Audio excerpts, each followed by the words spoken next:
Hello, everyone, and welcome to a special Paizo Pathfinder stream. Today, we thought we'd go live to chat with all of you about the Pathfinder Second Edition Remaster Project. But before we get too far into that, I want to introduce my co-host for this here chat. Logan, take it away. Hi, I'm Logan Bonner. I'm the Pathfinder RPG Lead Designer, and I'm doing a lot of the spearheading of this project and making sure everything, interconnects and gets done the right way.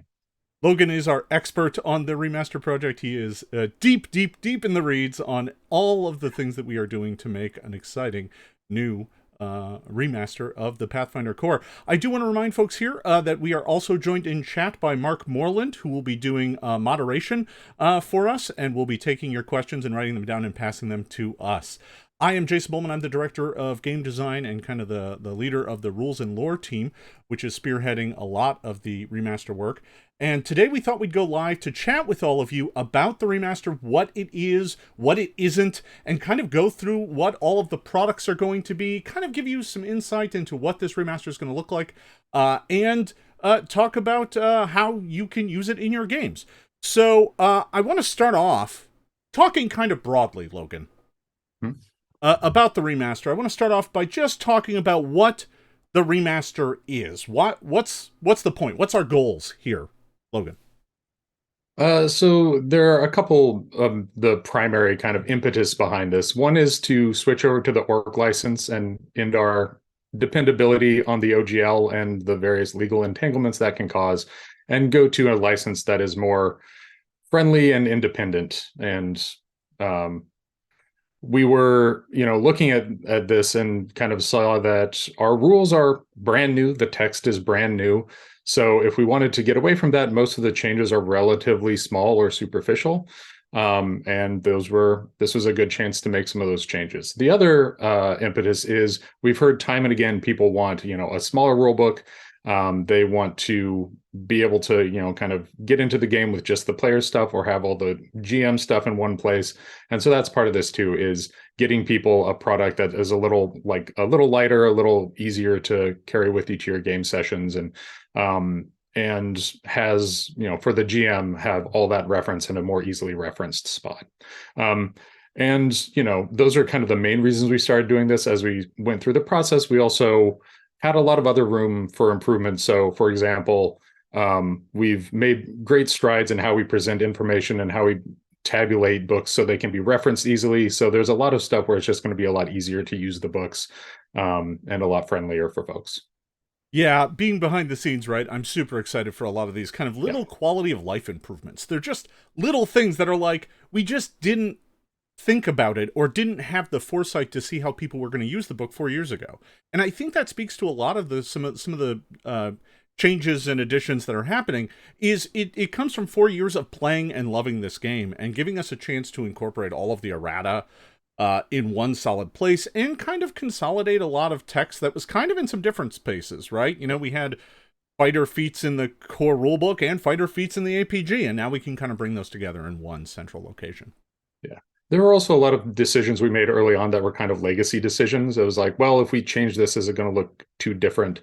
I think a really good example of that, I'm going to do a light spoiler here, Jason, Oh no. is spell level, a term that has confused people for decades because level means multiple different things. And so we can change that now, and because we kind of kept it for legacy originally. So that'll be really nice. It allows for kind of a cleaner onboarding and understanding. You don't have to learn that level for spell only goes to 10, but level for character goes to 20. And sometimes you have to compare them and do this math. It's a little easier if they have different names. Yeah, exactly. So we've kind of talked about what this is, right? We're making a version that is orc compatible, which means kind of stripping away some things that come from the old SRD. But, we're still keeping the core of the game exactly the same. So that's a good segue into talking into what this remaster isn't. Because I know a lot of folks out there have a lot of questions about, whether or not it's this or that. So what isn't this remaster? Well, it's going to play pretty much the same, 99% of the time. If you like the rules of Pathfinder Second Edition, it's using the same rules. Like I said, there's a few things we changed for streamlining or clarity. But most of those, is just to make it run a little more smoothly. So we say that this isn't a new edition because pretty much everything we printed is going to work just fine under it. There are going to be a couple things where it's like, oh, this feat says something counts spell level. I need to count spell rank, right? I think that's a great example where it's like, as long as you kind of understand that term change, that's a pretty, that still functions just fine. Logan, So there's a lot of stuff like you that. You just said the name. You didn't say it before, but you just said it. I wonder if anyone caught it. Spoilers galore. Yeah. No, I think that is an important point, though, to really kind of emphasize, right? If you sit down and you're used to having 3 actions, you're used to rolling initiative via perception, or maybe sometimes stealth, or maybe sometimes something else. You're used to 4 degrees of success and proficiency. None of that is changing. It's all exactly the same. I think it's also important to note that some of these things that we're removing for OGL reasons also still work fine. If you have the first bestiary and it has a monster that we didn't put in Monster Core, you can just use that monster. If you designed a monster, 2 years ago, you can still use that monster. Similar with spells and items, like all that stuff still functions just fine. Yeah, I think, going forward as we kind of start talking about some of the other books that are in the line, because we're going to go through each one of the books here and kind of chat about what's in them, what you can expect to find. And at the end, we'll open it up for some Q&A, just so everyone has that in their head. That'll come at the end. But there is content that isn't going to quite make the cut into the remaster, but that doesn't mean it doesn't work. It still works just fine. Yeah. Yeah, and just to clarify, like there are a small number of exceptions to those. Like we've tried to minimize that kind of thing. But like we said, alignment's going away. So a lot of stuff that's dependent on alignment is going to either get a revised version to work with what we've replaced that with, or is going to not function anymore, and you'll need to pick something else. And if you want to fully use the new rules exactly. And I think that's a great segue into kind of looking at these books. So I want to start off by kind of taking a look at the Player Core book. Now, this is going to be one of the first books that comes out. It's slated to come out in October of this year. And we're really excited. It comes out at the same time as the GM Core, which we'll talk about here in a second. But let's kind of dig into the Player Core, because this is where folks are going to see some of these first kind of changes, some swaps out for some things. But what is the kind of Player Core all about? What's the remit? Give me the skyline, Logan. Yeah. So similar to Core Rulebook, this is going to have all the rules for character creation, for playing the game, conditions, that kind of stuff is all going to be in there. It's going to have a pretty solid starting batch of ancestries, and then it's going to have 8 classes. So that is the main thing that's going to be significantly different from Core, is that it's a different mix of classes in here, and then in Player Core 2 will contain the remaining classes that first appeared in Core Rulebook and Advanced Player's Guide. And it'll have, general feats, the skills chapter, a lot of the player stuff from Core Rulebook, the player rules are going to be in there. There's parts of those that we're expanding, like we're planning to do some more skill feats and that sort of thing. There's going to be a different mix of spells. Some of those are for legacy issues. Some of those are, like we say, quality of life improvements. New spells that are a little more, a little more versatile, a little more effective than some of the original versions that were a little undertuned, basically. So that's the basis of what you'll expect from Player Core. It occurs to me that I said October. It actually comes out in November. I've given everyone in the office a coronary. It's November, everyone. November. It comes out in November. I don't know where I got that information. I got it wrong from somewhere. These books come out in November of this year. Now, there are 8 classes in the first Player Core. Logan, what are the 8?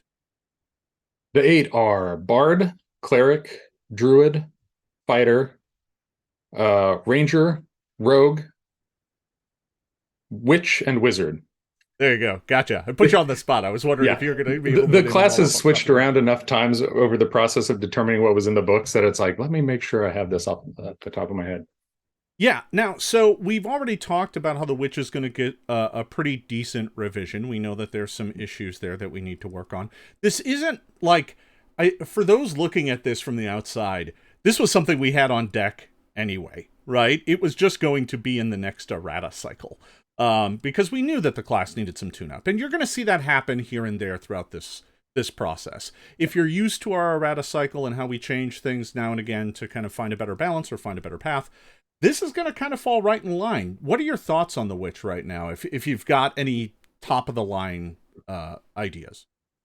So the Witch has had a pass by James Case, who's kind of done the first, like, the first big run at some improvements for the Witch. It still kind of needs to go through everybody else, and we'll kind of refine it from there further. The main things we wanted to emphasize with the Witch were kind of like making sure that the story was a little more comprehensive, that it kind of gave you all the tools you needed to tell the story of a witch interacting with their patron. Because a lot of it, and a lot of this is just kind of due to the space we had in APG, a lot of it is kind of stripped down to the bone and just like the most basic ideas we could fit in there. So it's kind of emphasizing the familiar a little bit more. It's tying everything in together a little better. And then there are mechanical adjustments to how hex spells work that I don't want to go into super tight detail here, but we did look at that and kind of say like, okay, it's using this set of limitations and we want to kind of shift that so we're only using the most relevant ones and necessary ones, and to kind of free up how they can cast some more. Yeah, that's pretty exciting. I'm really looking forward to it. I've always enjoyed a witch at my table, so I'm looking forward to these changes. Now, this book also has a bunch of ancestries and some new stuff that we're talking about in there, or some renamed stuff. Yeah. You want to kind of go through that? Sure. So the ancestries, one of the things you'll notice in these books is that between Player Core and Player Core 2, it's going to have the ancestries that appeared in Core Rulebook, Advanced Player's Guide, Lost Summons Character Guide, and then an additional one that originally appeared in Wongi Expanse. So there's going to be a nice selection of ancestries, and a lot of those are kind of chosen to go with the class mix. That's one of the reasons the classes appear in the books they appear in, is like we put the Leshy in Player Core to go with the Druid, right? Because those are a very natural fit. So the heritages are where you're going to also see some major adjustments, because we've introduced the Nephilim as a versatile heritage. That is, versatile heritages appear first in Player Core because they've kind of become a larger part of the rules as we've gone on. And so we wanted to get those rules in the book that the largest number of people is going to have after the remaster. And the Nephilim kind of take the place of a bunch of different planar, what were formerly different planar versatile heritages. So if you want to be somebody who kind of has some demon blood and some angel blood, you can play that character using just one heritage now. So it's a kind of a little more wild and diverse than the previous versions. But it still keeps like the canon lineages and some of those things that are kind of more closely tied to the world are still incorporated into that. It just kind of is a bigger tint to encompass more types of characters. And that's kind of one of the big things we've been looking at, is kind of removing restrictions, making things more customizable, and letting you kind of be more free with the story of your character. I think that is a good theme that's worth kind of emphasizing, because it underlies the philosophy behind the remaster, which is when we have to change something, we're going to change it to make it more expansive, to make it a better part of the game. We're going to make it bigger. We're going to find a new thing to kind of replace or put in that space that works even better than what we had to kind of pull because it was SRD related. So that's a good transition to something that Mark is telling us, which is a lot of people have questions about alignment. That is another spot where we looked at alignment when we were doing this, because it's like, well, do we want to try to keep dealing with alignment in some way? And realized we just kind of had a better tool already in the game that had more nuance, had more flexibility, and that is Edicts and Anathema. So most of the things that people would have kind of shortcut with alignment and said like, well, I'm lawful neutral, a lot of those things can be worked into Edicts and Anathema that player can customize to their own personal code. And that is something we're kind of making a more basic part of character creation. As an optional element, you can add Edicts and Anathema. And as before, you can get Edicts and Anathema from being a barbarian or a cleric or a druid, and kind of, or from a deity. You might take inspiration even if you aren't playing a cleric, and take on that deity's edicts. So that's one of those things where it's like we could we could bypass many of the problems of alignment, especially with things like detecting alignment, with philosophical debates between everybody at the table about what each alignment means and can allow you to do, and just kind of say like, let's make this focus on more of a character level. And then we've still incorporated an option for some of those more like metaphysically minded, I want to be a part of the war between angels and demons or whatever. There's still an option for that that's going to factor prominently into the cleric and the champion in particular. I'm going to go ahead, and because I know there's a lot of questions about this, I'm going to go ahead and dig a little deeper into this, because I want to know, if I'm facing off against a despicable, rotten, awful demon, is it going to be evil? Am I going to have things that affect it because it's evil? You are, if you have kind of chosen to do those. So you aren't necessarily going to have like, oh, everybody has something that can affect demons, but you will have like, I have chosen to follow Sarenrae and sanctified myself to a holy cause. Yes, I have some spells that are royally going to screw up a demon if I fight it. So you might become, say, holy. Yes. And the demon might be, say, unholy. Right. If we had to put a word might on it. be Mauricio. Yeah. The rogue. Not getting involved in this, and is just going to rely on a good old stabbing. Exactly. So this means that, if a demon that is metaphysically unholy, we don't have to worry, folks at home who are worried about all of a sudden there's good demons running around everywhere and evil followers of, unholy followers of, Sarenrae. Yeah. They don't have much to worry about. Yeah. Yeah. So, I think that, again, comes back to this core philosophy of the remaster, which is finding ways to do things that preserves the story and the world and the lore that we are telling. We're not changing things, but we are finding better ways to approach it, ways that folks can more easily understand, that don't tie us to kind of some older content that is frankly more SRD than we would. Yeah, it's a little bit similar to the same philosophy that in the original core rulebook led us to remove attacks of opportunity from all characters, which is like, let's put this on the characters who care about it. This is a similar approach to putting holy and unholy as a concept, is to say like, if a cleric really wants to care about it, we're going to let them care about it and make sure that's still an option. But kind of winnow it down to just the people who are going to be most excited by it. Yeah, it becomes a thing that, the rogue doesn't necessarily have to worry about, which is important. All right. Well, let's talk a little bit more about what folks might find in the player core. Obviously, we've talked about classes, we've talked about ancestries. There's going to be plenty of other stuff in this book as well.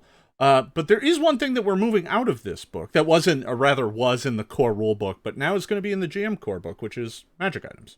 Mm-hmm. Yeah, that was one of kind of the toughest calls we kind of had to make. A lot of that is due to just kind of how much space they take up, and getting the book at a reasonable price point for people, and still having magic items be comprehensive where they appear. So yeah, magic items are in the GM core book. They're getting some revisions. I know, Jason, in particular, you can talk about one of those that had some pretty significant revisions for quality of life. But most of the basics of how magic items work are going to be pretty similar. We're certainly looking at some things on the player side to make it a little easier to deal with, like crafting items to smooth out that process somewhat. And the magic item selection, it's kind of like the same basic categories you saw in the core rulebook, but there's going to be some new items in a lot of those. Some of those are replacing, SRD ideas with something, similar that fills a similar role. That's one of the things we've really been concentrating on, is like, okay, if we have this weird sewer monster at a certain level that was in the OGL, maybe we want a new weird sewer monster that can fill a similar role in adventures, but is, has a different story and is not, relying on terms from another company.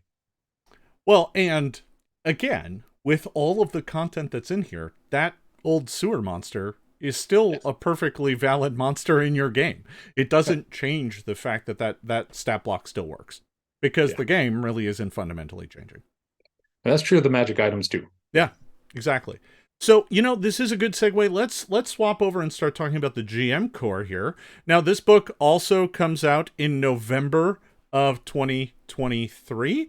The GM core book is kind of your one-stop shop for everything a GM needs to run a game of Pathfinder.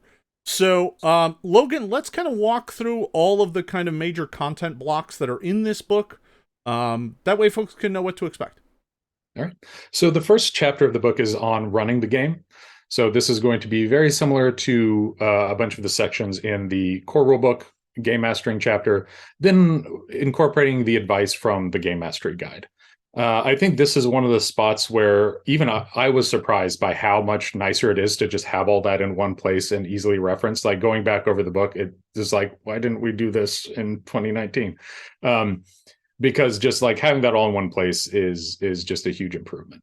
The second chapter is on building games. Again, this is going to incorporate some parts of core rulebook and a lot of the stuff from Game Mastery Guide. This is about creating adventures and encounters and campaigns and how to set those up. Then there's subsystems, which is taking the subsystems from Game Mastery Guide with some improvements. That's going to have vehicles, which has some more vehicles. That's going to have chases, which is going to have some rules improvements, and kind of all those subsystems, victory points, that kind of stuff that's really useful for building in special rules into your games. Then there's magic items. Am I missing a chapter? There's magic items that is going to have, the big old selection of magic items. I'm sorry, it's called Treasure Trove because it's got magic items. It's also got some alchemical items. The alchemical items selection is a bit shorter because since they were so integral to the alchemist, most of the alchemical items are going to appear in Player Core 2. So this is going to include some of the baseline ones like Elixir of Life, some of the alchemical bombs, but it's not going to go into as much like mutagens and some of the stuff that is a little more complicated. We wanted to save a lot of those to just appear alongside the alchemist. Yeah, I think that pulling all this content together, getting some of that content from the old Game Mastery Guide, bringing it in with the content from the core rulebook really does make a tighter book. Getting all those subsystems in one place, getting some of the alternate rules kind of right in there with the core. I mean, everybody loves, free archetype, right? I mean, that's the most popular thing we've ever done. People love a free archetype. So that is in the GM core. Why wouldn't it be? We did trim down the variant rules somewhat. We kind of took the ones that people have really liked and been using. Obviously, we didn't need the alignment ones anymore, but some of the ones that were really popular made the cut, and the other ones that didn't have as much adoption, we did not include, just primarily for space reasons. So I want to be clear before folks go running to Reddit. It doesn't mean everyone gets free archetype. Your GM still has to use that alternate rule, but we did include the alternate rule right in there, all the other GM rules. So yeah, it's not just and also the variant rules. If they're in Game Mastery Guide, you can certainly still use those as printed, apart from the alignment ones, if you really miss one of the ones that we removed for space and kind of simplicity for new players. So I'm really excited for the treasure section in this, not just because this is one of the parts that I spent some time working on, but I'm just generally excited for the reorganization of it. This is one of those parts that frankly, after we released the core rulebook, everybody kind of looked at the organization of the treasure chapter and was just kind of like, that's not quite what we wanted. We kind of had to go with one solution, and it always kind of felt like it didn't quite work the way we wanted it to. So, can you talk a little bit about the reorganization? I think folks maybe have some experience with it now. Yeah, they might. It's based heavily on the Treasure Vault organization. So if you like the way items are presented in that, it follows that pretty closely.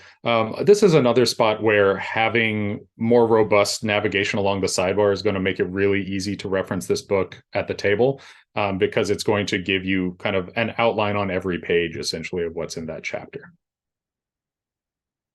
Excuse me. Yeah.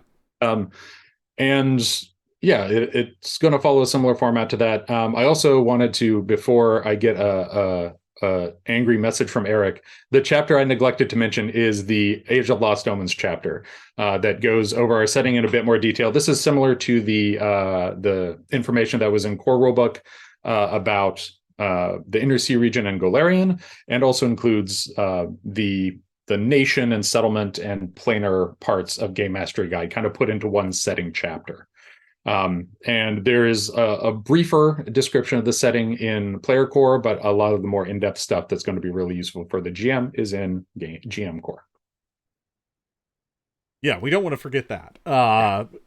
Most certainly not. So when it comes to magic items, the one thing I wanted to kind of talk about, I brought it up because I wanted to talk about it, was the kind of remaster of talismans. I've always kind of loved talismans, but I've always kind of felt like they haven't quite lived up to their potential. Some of them feel like the item that gets forgotten about quite a bit. So talismans kind of across the board got a bit of an errata pass. And frankly, we already kind of started strengthening them in Treasure Vault. But the ones in the core always kind of felt like there was a few of them that are like, well, when this bad thing happens to you, it's not as bad. That's not a great, fun use of a magic item. Yeah. So I am super excited about that. I don't want to go into too many details. That goes into a bigger point that's worth mentioning. For folks who are interested in bigger details on this, deeper details on this, we are going to be doing a very big seminar, 2-hour seminar at the start of PaizoCon, where we're going to be diving really in depth into a lot of these changes.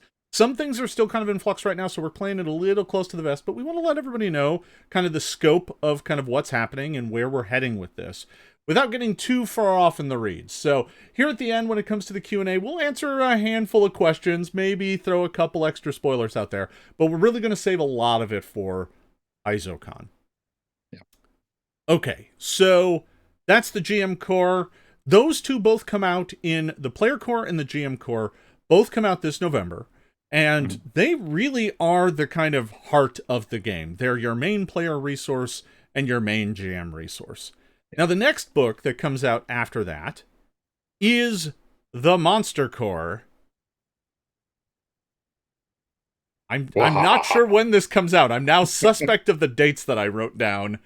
So I'm going to let someone remind me in chat, because I have a date and I just don't want to say it wrong again. I'm worried that all of my dates in this document are wrong.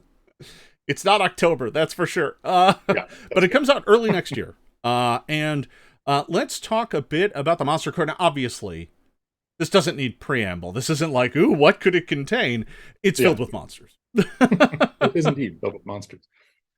Yeah, this book is going to take, it's primarily going to be monsters that first appeared in Bestiary 1, but there's going to be some greatest hits from Bestiaries 2 and 3 as well, and some new stuff in there. And some revisions to previously published monsters that we're changing to kind of either bring more in line with the world, or to remove some OGL monsters, or to, if ones that just had problems and we wanted to do a revision to them, make them more interesting, more fun.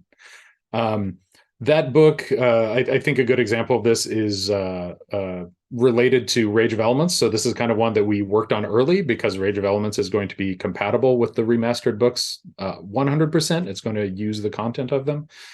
So one of the ones we had to look at first was Genies, who got some revisions in this book. So they're going to have kind of a similar concept. They are elemental, magical, powerful creatures, but they are getting some revisions to kind of update the world and kind of make it come in line with everything else we're doing. And I'm being told that it's March. That is actually the date I had in there. I don't know how the other ones were wrong. Oh, well.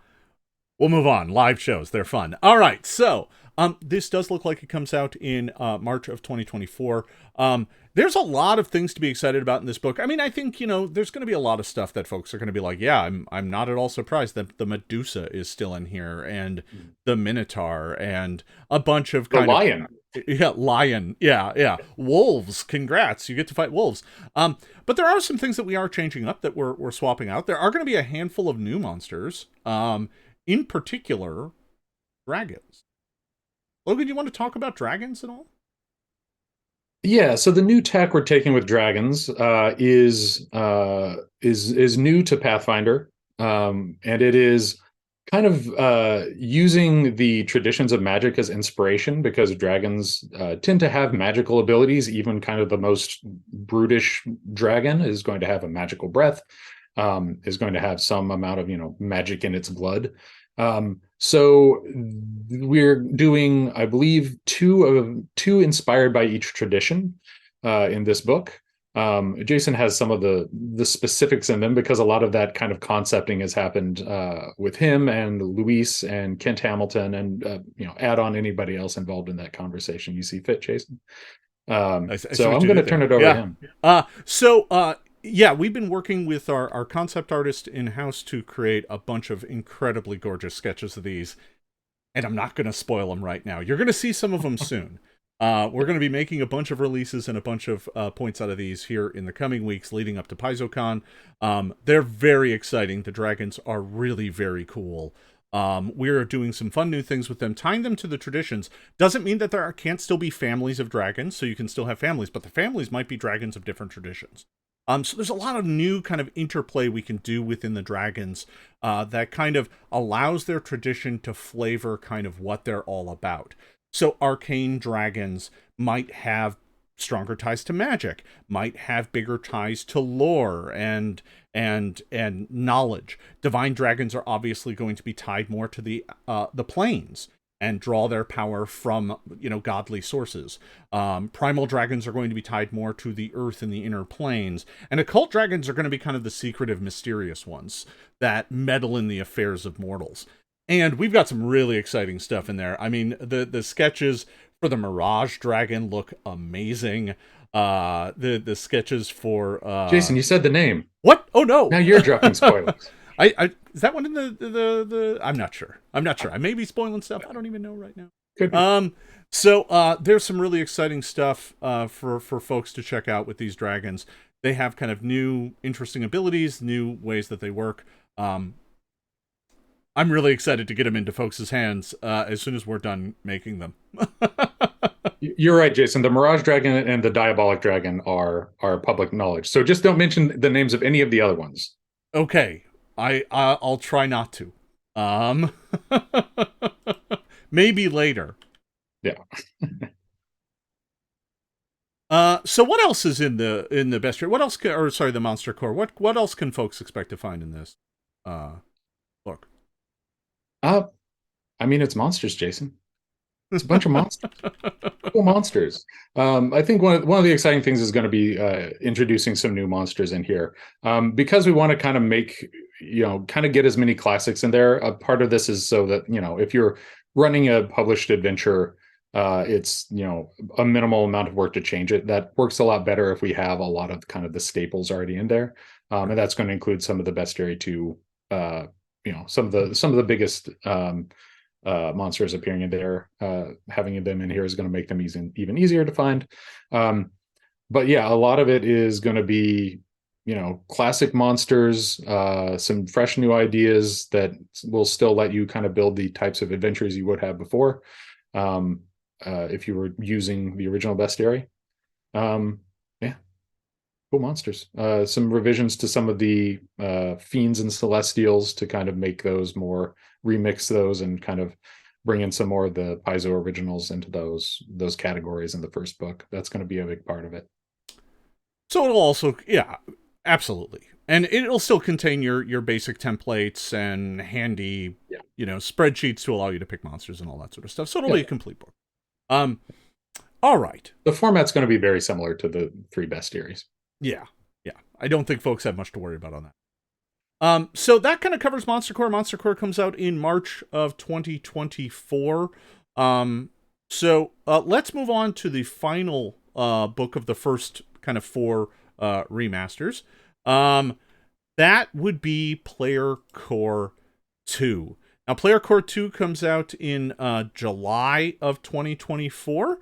And this book, along with the Player Core book, kind of rounds out all of the classes and ancestries from a variety of sources. So let's kind of dive into what Player Core 2. Now, for folks, this is the book for us that's the furthest out.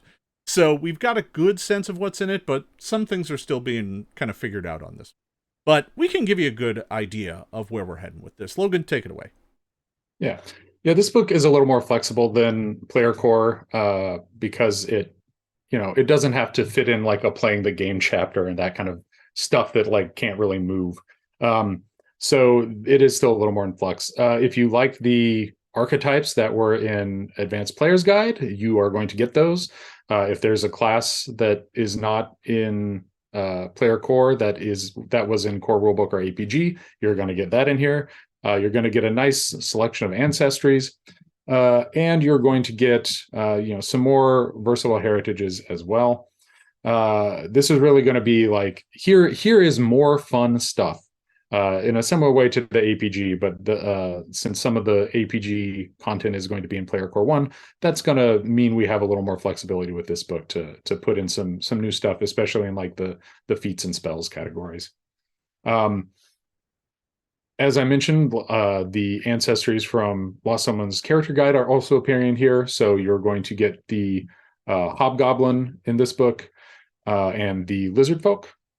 You're also going to have some revisions to the classes. I know one of the alchemist is going to appear in kind of a fully updated form. The champion is obviously going to have a bunch of changes based on the alignment switch. But like I said, they're going to, when we talk about a character that cares about holy or unholy, this is the one. Like this is the one that's going to care the most about it, and they're going to have all the tools that come with that. Is it fair to say that there are going to be deities that don't allow certain flavors of champion? Yes, that is safe to say. Yeah. Yeah. I mean, outright. Right. I mean, and that goes for clerics as well, right? I mean, there's going to be certain deities that are like, yeah, you can't worship me and be evil. Yeah. Yeah. All right. For sure. Just putting it right out there, because I know folks have a lot of questions.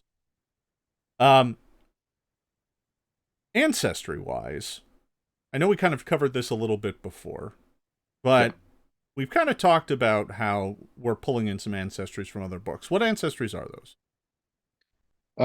So the ones that are in Player Core 2, we're going to have the remaining APG ancestries that didn't get, kind of pushed to Player Core. So we're going to have the Catfolk. We are going to have the Kolo, formerly known as the Knoll from Wonky Expanse. Hobgoblins and Lizard Folk, who were in Lost Someone's character guide. Kobold, Rat Folk, and Tengu, who were in APG. And then we're going to have the versatile heritages that appeared in APG that do not appear in Player Core. So that's the Dampier and Duskwalker. We're also going to have a brand new heritage. Stay tuned for more on that one, a more official announcement of what that will be. But I think it's going to be a crowd pleaser. And we'll probably talk about that at, I don't know, maybe PaizoCon? Perhaps at PaizoCon. Perhaps yes. at PaizoCon. And again, these are representations of these. If you have a ancestry or heritage you like, those still work just fine in the game. So don't worry about losing anything that we've already published. Yeah. Well, and that, again, that we keep coming back to this point, right? Folks who have the core rulebook right now, folks who have the Advanced Player's Guide right now, your content is still fine. If you don't rush to pick up the Player Core 1 or the Player Core 2, you're fine. Everything in your book is still mostly going to work. There are going to be a handful of errata changes, but that's no different than when we do errata changes all the time. So I do think that this remaster gives us a lot of exciting opportunities to kind of showcase this material in a cleaner presentation, in a tighter way, without making all of the old content obsolete, right? Yeah. So Player Core 2 also features the Alchemist, and this is where the majority of the alchemical items are going to be, aside from a selection of them that appear in the GM Core. We know that the Alchemist is going to need some work. We've kind of taken some steps on some errata on that recently. There'll probably be some more with this remaster on that, just to kind of continue evolving the class. Yeah, I'm pretty excited about that. But this book is, again, the one that's kind of furthest out. So we'll have more to talk about it at PaizoCon. So I guess this is a good time to kind of say what kind of comes next. So over the next month, you'll be seeing a handful of blogs and announcements about the Remaster Project. Some are going to be coming up very, very soon, talking about new, exciting opportunities and new things that folks can expect. But these are going to be rolling out over the next month or so, and it all kind of culminates at PaizoCon. So this is PaizoCon May 26th through the 29th.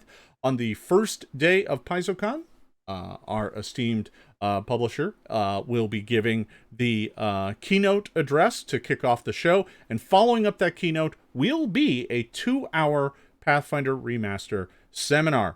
We're going to have the whole team there talking about the Remaster Project, giving you some insight into what it looks like, what you can expect to see, kind of answering a lot more kind of in-depth questions about what kind of content mix you can expect to see, and kind of talking a bit more openly about some of the things that are changing around, and frankly, a lot of the stuff that isn't, because a lot of the game just isn't changing.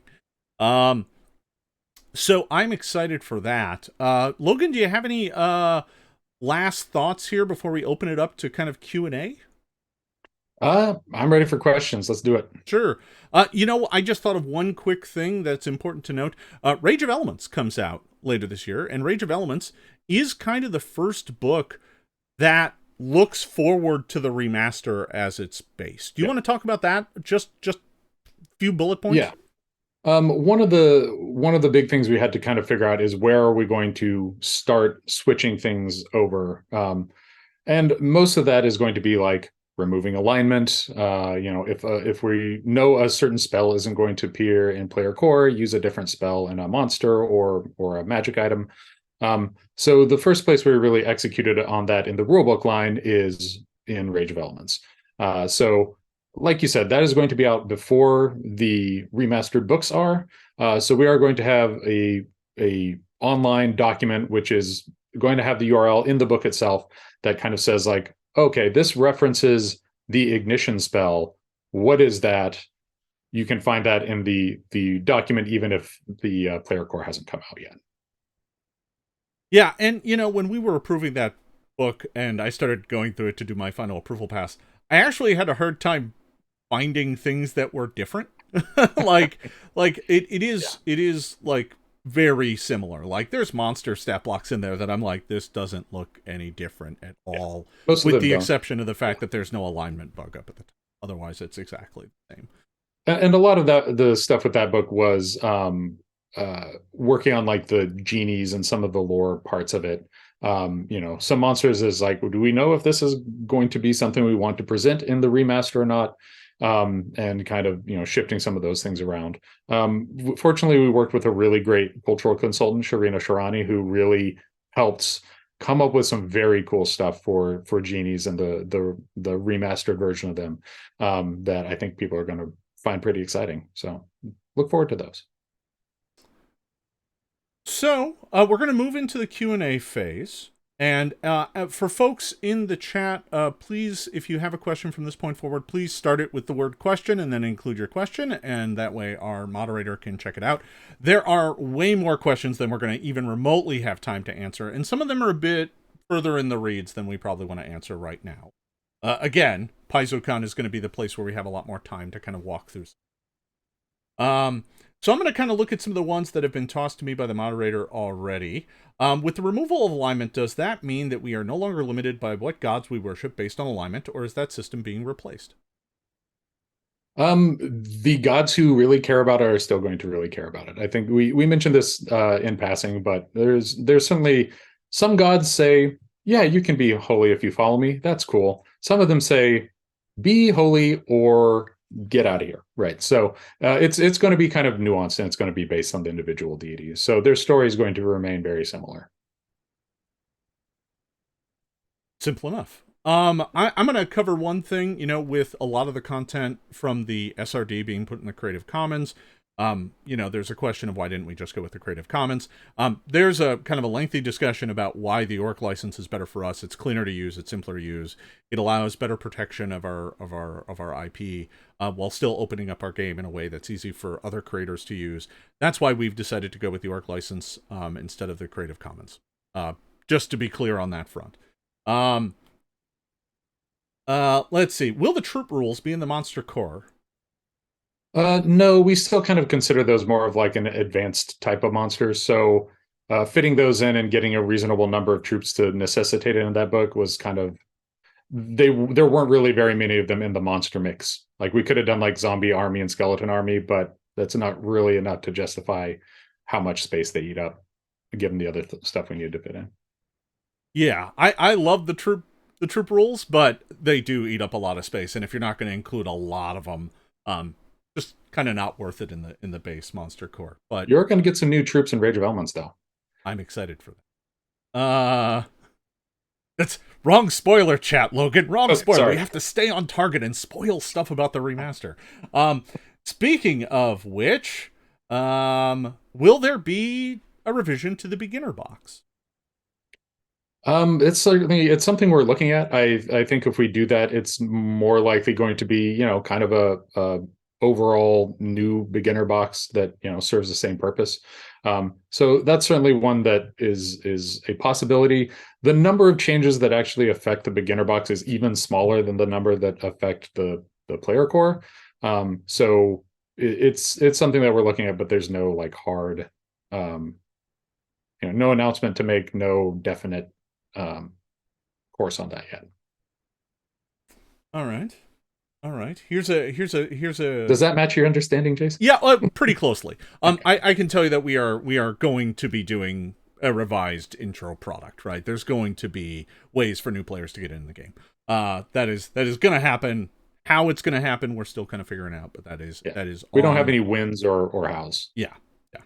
And the beginner box is such a great product that undoubtedly some version of it will exist.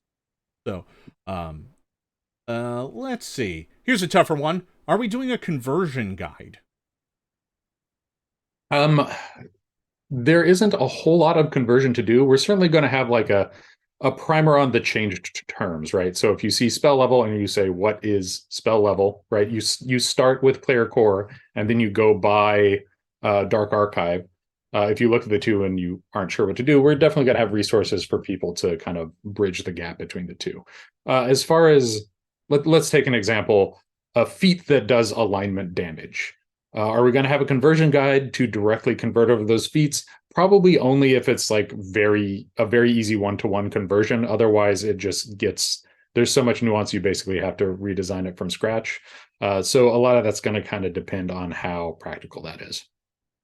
And again, at Gen Con this year, we're going to be releasing a preview of the remaster that kind of helps you understand Rage of Elements, but will also serve to kind of give you a heads up on a lot of the kind of terminology changes. I mean, there's not a ton of them, but there are a couple. It's essentially a preview document. So it's going to be a good resource for people using Rage of Elements so they can use it with their core rulebook. Again, most of it is going to be the same. But it's going to have the reference for spells and things like that. And it's also going to be a really handy previewer for people who just want to know what sorts of things are going to be in Player Core and GM Core and Monster Core. So I've seen some questions in chat talking about some of our partners and some of the folks that we work with that provide content. Is that content going to vanish? Is it going to change? Are we going to be working with our partners on the remaster? No, the content isn't going away. Yes, we are working with our partners to make sure that they are up to speed on these changes, and we'll be ready to go when things go.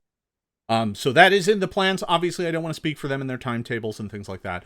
But if content exists on there right now, it's not vanishing. It's not going away. It might get tagged legacy or something like that so that we can clearly kind of separate it from kind of the remastered content. But I don't anticipate there's even going to be a lot of that. So we will see how that all plays out.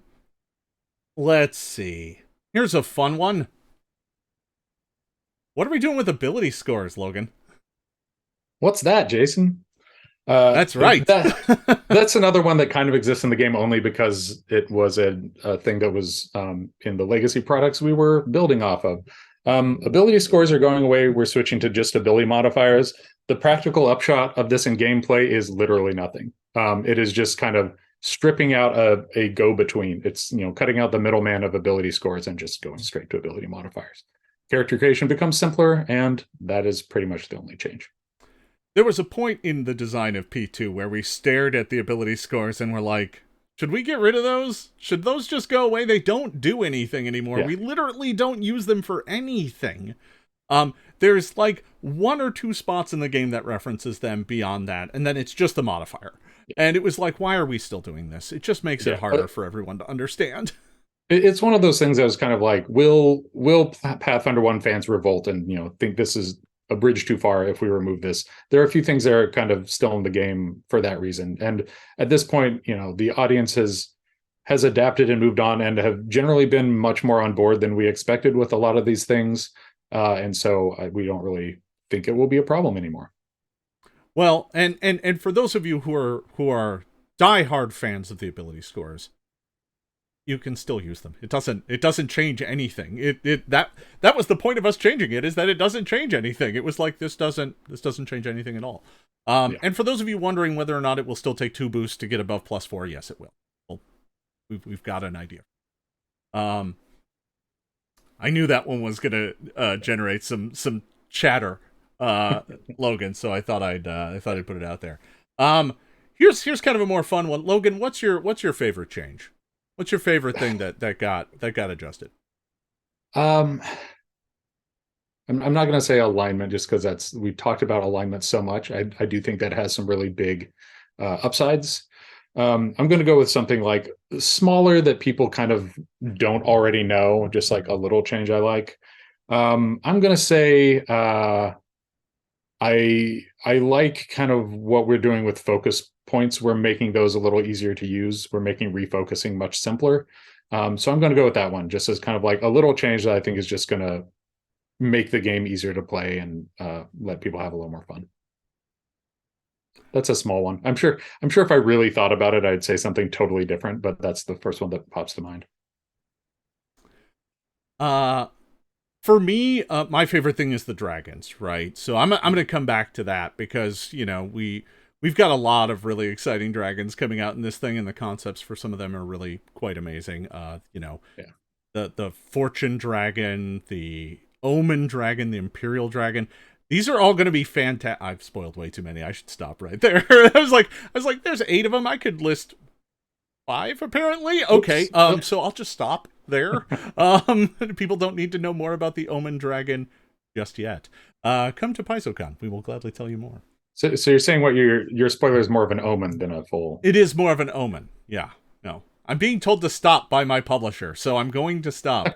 You can't stop me, Mona. You're not here. All right. So again, I've gotten a lot of questions. We've seen a lot of questions in here about alignment. Let's just touch base on this one last time. Folks have asked kind of whether or not we're changing the alignment because of the OGL and SRD. I think that is a part of it.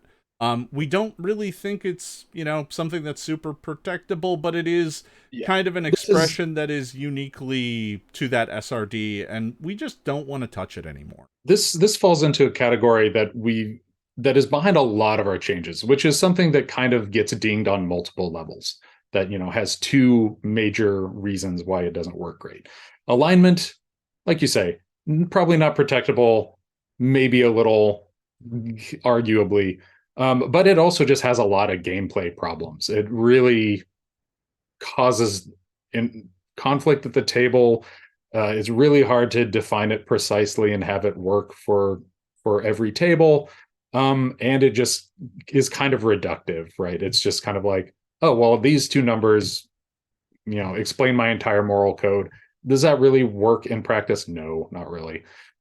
So it just had a lot of uphill battles that it was fighting, and we had good tools to put in something that we think is more satisfying.